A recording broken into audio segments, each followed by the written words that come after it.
반갑습니다. 김지영 목사입니다. 하나님은 살아계시고 지금 또 꼭 필요한 언약의 메시지를 우리에게 주고 계십니다.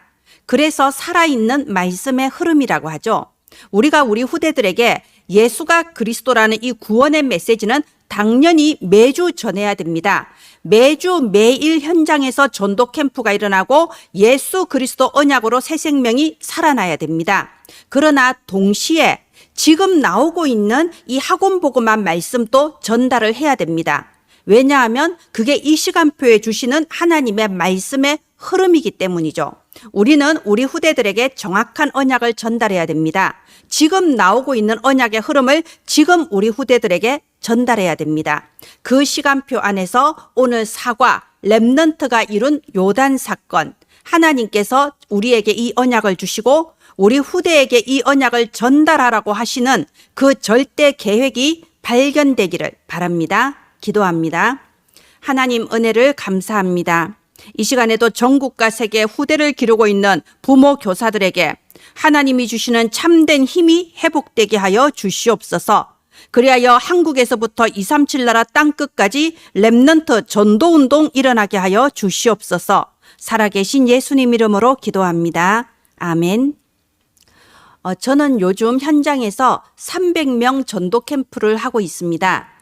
5월 12일부터 7월 14일까지 약 64일 정도의 기간을 정해서 하루에 5명씩 300명 영접하겠다. 우리가 다락방부터 지교회까지 5기초가 현장에 세워져야 됩니다. 그래서 이 5기초를 통한 전도 캠프가 계속 일어나는 게 하나님 뜻이죠. 그런데 그 첫 번째 시작이 안 되고 있어요. 영접운동입니다. 정확한 복음을 증거해서 생명들이 계속 살아나고 불신자들이 하나님의 자녀가 되는 이 영접운동이 먼저 일어나야 돼요. 그래서 시간이 또 정해져야 되고 현장이 정해져야 되지 않습니까? 그래서 시간을 정하고 현장을 정해서 지금 300명 영접운동을 저 개인적으로 계속 하고 있습니다. 그런데 어떻게 이런 시간표가 왔을까요? 저는 굉장히 하나님께 감사합니다. 제 속에서 이런 열정이나 이런 열심이 나온 게 아니고요. 하나님의 말씀의 흐름 속에서 우리 교회 강단 메시지와 본부의 강단 메시지 따라가는 중에 저에게 이 마음을 주신 거예요. 현장에 실제로 나가서 실제로 전도해야겠다. 수많은 불신자 어린이들이 있는데 내가 이 불신자 어린이에게 지금 언약의 흐름을 전달하지 않고 있구나. 내가 모든 축복 다 빼앗기고 있구나. 이게 말씀의 흐름을 따라가는 중에 하나님의 시간표가 이러니까 딱 제 마음에 박힌 겁니다. 그래서 물론 예전에도요, 제가 한 2,000명 내지 3,000명은 아이들을 영접을 시킨 것 같아요. 그런데 하나님께서 또 두 번째 늦은 비의 축복을 주셔서 이렇게 또 두 번째 생명운동이 시작되게 하셨습니다. 그래서 이번 5월의 서론, 말씀을 들을 때마다 새로 시작해요. 하나님은 우리에게 말씀을 주시고 하나님의 시간표 안에서 그 말씀대로 우리가 늘 새로 시작할 수 있게 해주십니다. 우리 렘넌트들 나는 왜 기도 수첩 하다가 말고 나는 3집중 한다고 하면서 정시기도 하다가 말고 낙심하거나 실망할 이유 없습니다. 말씀이 나왔을 때 또 새로 시작하면 돼요. 그래서 이 5월에는 3집중부터 또 새로 시작하는 겁니다. 3집중 뭔가요? 아침과 낮과 밤에 하나님이 우리에게 주신 777 그 축복을 가지고 내 것으로 누리는 집중의 시간이죠. 3세팅. 이제는 플랫폼 파수망대 안테나의 축복이 내 삶에 실제로 이루어지는 겁니다. 3응답. 이제는 어떤 사람도 살릴 수 있고 안 된다고 하는 현장에서도 하나님의 역사가 일어나 전도운동이 계속 일어나는, 그래서 3들을 만들 수 있을 때까지 하나님이 주시는 이 응답을 누리는 3응답. 여러분이 3집중, 3세팅, 3응답 묵상하시고 또 여러분이 증인이 되어서 아이들에게 전달하세요. 그리고 오늘 말씀이 나왔으니까 오늘부터 또 새로 시작하는 겁니다. 오늘부터 나는 3집중 또 시작하는 겁니다. 오늘부터 또 나는 전도 대상자를 정하고 기도하면서 또 전도를 위해 기도를 또 시작하는 거예요. 오늘부터 또 하나님 새롭게 다락방이 열려지게 하시고 이 다락방 통해서 내 친구들이 구원받게 해주세요. 또 시작하는 겁니다. 네, 오늘 그 중에서 사과, 렘넌트가 이룬 요단 사건 함께 보시겠습니다. 이 사과에는요, 일대지가 왜 요단 건너게 했을까요? 왜 건너게 했습니까? 후대들에게 언약을 각인시키려고 건너게 한 거죠. 이미 홍해가 갈라진 사건은 40년 전의 사건이거든요. 지금 일어나 있는 이 차세대들은요, 그 홍해 사건을 귀로만 들었지 눈으로는 보지 못했어요. 그래서 이 요단을 가르는 이 사건을 통해서 우리 이 후대들에게 정확한 언약이 각인되게 하려고 요단을 건너게 하신 거죠. 그러면 무엇을 중심으로 요단이 갈라졌나요? 언약궤가 가는 곳에 요단이 갈라졌습니다. 다시 말해서 우리 렘넌트들의 가슴 속에 언약이 각인되기만 하면 우리 렘넌트들 가는 모든 앞길에는 하나님께서 전무후무한 응답으로 기적을 일으켜 주시는 거예요. 그럼 3대지 요단 기적이 남긴 교훈은 무엇일까요? 하나님께서는 요단 기적이 일어나고 난 뒤에 기념비를 다 세우게 했어요. 왜 그럴까요? 후대에게 언약을 전달하라고요. 즉 다시 말해 전부 다 언약에 들어가지 않습니까? 자, 그러면 이 사과를 통해서 우리 렘넌트들에게 묵상할 거리를 던져주라고 했죠. 여러분, 메시지를 시작하기 전에 이번 주에 묵상할 주제는 이거야. 지금 말씀을 이제 들으면서 그냥 듣지 말고 이 묵상 주제를 계속 머릿속에 생각해봐. 답을 찾아봐. 말씀 속에 답이 있어요. 이러면서 메시지를 주는 거예요. 자, 요단의 기념비를 세우게 하신 이유가 무엇일까요? 아까 제가 말씀드렸죠. 후대에게 언약을 전달하라고. 우리 렘넌트들이 지금 자기들도 아직 이제 차세대잖아요. 또 그 다음 세대, 자기들의 후배 세대를 벌써부터 마음에 담고 내가 이들에게 언약 전달해야 되겠다. 이런 전도 선교에 대한 비전을 품게 되기를 바랍니다. 네, 1대지 보도록 하겠습니다. 왜 요단을 건너게 했을까요? 우리 기도 수첩에 이렇게 다 나와 있죠. 홍해 사건은 40년 전에 일어난 사건입니다. 이 차세대는 홍해 사건을 체험을 하지 못했어요.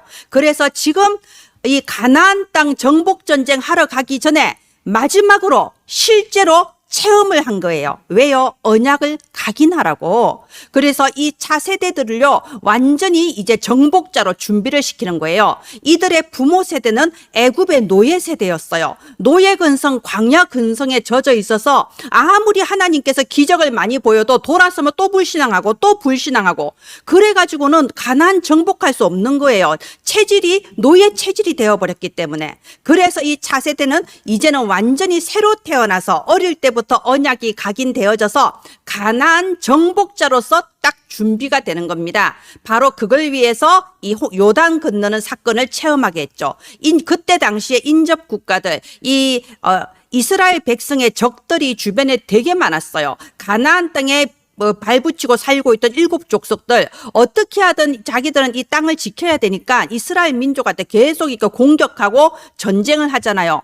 그 주변의 예비 적들한테 경고를 하는 거죠. 이 백성은 내가 택한 백성이다. 나의 언약은 이 백성이 가나안을 차지하는 거다. 왜요? 가나안에서 그리스도가 오실 거거든요. 자, 그래서 왜 요단을 건너게 했을까요? 한 문장으로 딱 나오죠. 후대에게 언약이 각인되게 하려고요. 우리가 각인이라는 것은요, 귀로 듣고 눈으로 보고 더 중요한 거, 내 입에서 고백이 나올 때 각인이 됩니다. 그래서 우리가 묵상 주제를 던져주는 이유가요. 그냥 선생님이 그냥 막 가르쳐주고 자 받아 적어라 이래가지고는 각인 효과가 한 50% 정도라고 보면요. 자, 이게 문제야. 왜 요단의 기념비를 세우게 하셨을까요? 이제 이게 메시지 끝나면 포럼 시간에 답을 말해야 돼. 그렇게 해서 막 메시지 들으면서 계속 생각을 하고 자기 나름대로 답을 찾아서 입 밖으로 고백을 하면요. 그거는 각인 효과가 거의 90%인 거예요. 그거 붙잡고 매일 기도했다. 100% 각인이 되죠. 자, 후대에게 언약을 각인하게 하려고 요단을 건너게 하셨습니다. 이대지, 무엇을 중심으로 요단이 갈라졌을까요? 여러분, 무엇을 중심으로 갈라졌나요? 언약궤가 가는 곳에 요단이 갈라졌습니다. 보라, 온 땅의 주의 언약궤가 너희 앞에서 앞서갈 것이라고 했습니다. 그래서 이 언약궤를 맨 제사장들의 발이 물가에 잠기자 정말 의미심장하지 않나요? 그때가 요단강이 막 이렇게 흘러 넘치던 시기였어요. 그럼 평소보다 물이 더 많아요. 그런데 그 요단강 앞에 1m 앞에 갈 때까지도 물이 막 흘러 넘쳐요. 30cm 앞에 갈 때까지도 막 물이 흘러 넘쳐요. 그런데 믿음을 가지고 이 언약궤를 짊어지고 그 발이 물을 딱 밟고 서니까 그때의 물이 갈라졌다고 되어 있습니다. 여러분, 이게 우리가 그 머릿속으로 한번 상상을 해보라고 하세요. 이스라엘 민족이 약 300만 명이에요. 어마어마한 인원이 뒤에서 딱 이 줄을 지어서 딱딱딱 따라오고 있습니다. 그 앞서서 제사장들이 언약궤를 메고 가고 있습니다. 제 생각에는 머릿속에 여러 가지 생각이 오갔을 것 같아요. 과연 물이 갈라질까? 물이 안 갈라지면 어떡하지? 저 300만 명의 백성 앞에서 창피를 당하면 어떡하지? 우리 적군들이 다 보고 있는데 이거 우리가 우스갯거리가 되면 어떡하지? 이런 불신앙과 인간적인 생각들, 정말 합리적인 의심이 얼마나 많겠습니까? 그런데 어떻게 됐나요? 언약궤를 맨 제사장들의 발이 물에 잠기자. 여러분, 그래서 우리가 현장을 가야 되는 겁니다. 현장에 가서 전도를 해야 됩니다. 요즘 전도가 되니 안 되니, 인구가 자꾸 줄어들어서 아이들이 없니, 여러분 일단은 가야 돼요. 그래서 생명운동이 일어나야 돼요. 우리가 20가지 전도 전략 다 알고 있고 모든 지금 필요한 자료가 다 나와 있고 매달 본부에서 훈련을 시켜주지만 오히려 우리가 지금 전도가 안 되고 있습니다. 왜요? 우리의 발이 물에 잠기지를 않고 있거든요. 자, 그래서 이 이대지 무엇을 중심으로 요단이 갈라졌나요? 언약궤 중심으로. 이걸 한 문장으로 말하면요, 후대의 가슴 속에 언약이 각인되면 그 후대가 가는 앞에 기적이 일어나는 겁니다. 언약궤가 가는 곳에 기적이 일어난 것처럼 이 가슴에 언약을 담은 후대가 가는 곳에 하나님께서 모든 문을 여시고 이들이 참으로 237 나라 복음화할 수 있도록 하나님께서 만드시고 세우시고 이루어 가신다는 겁니다. 예, 3대지 뭔가요? 3대지. 하나님께서는요, 이 요단강을 건너는 기적이 일어나고 나서 명령을 내렸죠. 이 여호수아서 4장 쪽에 보면요, 이렇게 이스라엘 그 지파 12지파 숫자대로 돌을 가져다가 요단강에다가 기념비를 세우라고 돼 있습니다. 왜 그랬을까요? 그게 바로 요단 기적이 남긴 교훈이죠. 뭡니까? 후대에게 전달하라는 겁니다.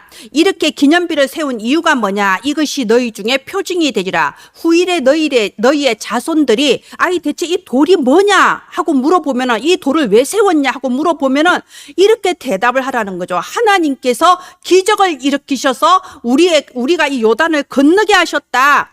하나님은 살아계신다. 반드시 언약대로 이루신다.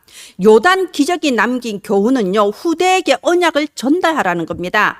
이 모세 세대를 통해서 여호수아 갈렙 세대를 거쳐서 또 그 다음 후대까지 우리 자손 1000대에 이르기까지 이 전도와 선교의 대열에 서서 정말 세계복음화 언약 붙잡고 갈 이런 후대를, 다음 세대를 계속해서 기르는 거예요.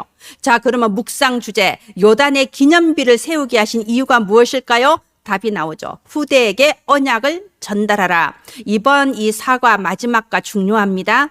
우리 후대들이요, 언제나 부모 세대, 선생님 세대가 이끌어주는 대로 따라만 가는 게 아니고 이제는 내가 언약의 주체가 되어서 지금 나오고 있는 언약의 흐름을 따라가며 그 언약을 가슴에 담고 갈 때 하나님께서 우리의 미래에 이루어 나가시는 그 플랫폼 파수망대 안테나의 그 미션을 누리는 그런 시작의 달이 됐으면 좋겠습니다. 네, 마지막 결론. 렘넌트는 미래 살릴 영적 서밋입니다. 여러분, 이것은 언약이에요. 네가 그래가지고 무슨 렘넌트가 되겠냐, 이런 이상한 말 하시면 안 됩니다. 네가 그래서 무슨 영적 서밋이냐, 너 뻔하다. 아니, 입으로 실컷 말씀 잘 전해놓고 돌아서서 일상생활 속에 니 따위가 네가 그래가 되겠어? 뭐 이런 식으로 말을 해버리는 건 불신앙이 입에서 막 튀어나오는 거죠. 부모와 교사의 그 메시지가 아니라 부모와 교사의 평소에 하는 말이 렘넌트들 속에 각인이 됩니다. 렘넌트는 미래 살릴 영적 서밋이에요. 먼저 이 부모와 선생님들이 이걸 언약으로 딱 붙잡기를 바랍니다. 우리 렘넌트의 지금 모습에 막 이상한 틀린 판단하시면 안 돼요. 우리 랩런트들은요, 학업이든 기능이든 지금요, 그릇을 만들고 있는 중이에요. 보좌의 능력으로 반드시 역사하실 거예요. 그래서 우리 랩런트들은 교회가 무너지는 이 시대에 교회 살리는 주역이요, 237이 재앙당하고 있는 이 시대에 237의 빛을 비출 주역입니다. 하나님께서 그 모든 걸음을 인도해 나가십니다. 혹시 실패하고 실수해도 괜찮아요. 거기서 더 큰 언약 붙잡고 일어날 수 있는 게 우리 랩런트들입니다. 그 시작이 뭔가요? 삶 집중이에요. 바로 오늘부터 또 시작하면 됩니다. 오늘부터 또 나는 말씀을 묵상하고 그 언약을 내 가슴에 담으면서 또 집중하는 거예요.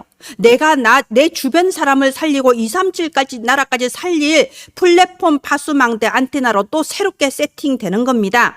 이제는 사람들의 말이나 여론을 넘어서서 이 사람을 살리는 3응답으로 3가지 뜰의 그 응답을 향해 나아가는 겁니다.